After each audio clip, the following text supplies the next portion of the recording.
Love කරන කාලේ මම ඔයා වෙනුවෙන් ඕන දෙයක් කරනවා කියලා කිව්වට ඒ පොරොන්දුව රැක කීයෙන් කී දෙනාද? එහෙනම් අද අපි යමු ඒ වචන රැක කතාවක් පැරිසිය පැත්තෙන් අහන්න. 1986 දී නාඩින් වෝජෝර්ගේ සැමියා වන මයිකල් බැංකු මන්කොල්ල කෑම් සහ මිනිමැරුම් උත්සාහයන් සම්බන්ධයෙන් වසර 18ක් ප්‍රංශයේ උපරිම ආරක්ෂිත බන්ධනාගාරයේ කාලය ගත කෙරුණි. වෙනත් සිරකරුවන්ගේ භාර්යාවන් මෙන් නොව නාඩින්ට වෙනස් සැලැස්මක් තිබුණි.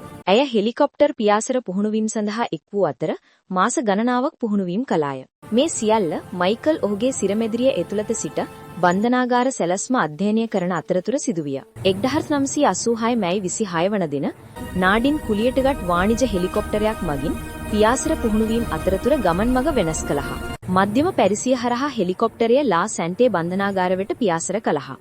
ඇය බන්ධනාගාර වහලයට ඉහළින් හෙලිකොප්ටරයේ ස්ථාවරව තබා ගන්නා විට මයිකල් වහලේ දොරෙන් කඩාපැන හෙලිකොප්ටරයෙන් පහළට වැටුණු කඹීනි මගක් අල්ලාගෙන පැරිසියට ඉහළින් පියාසර කිරිය.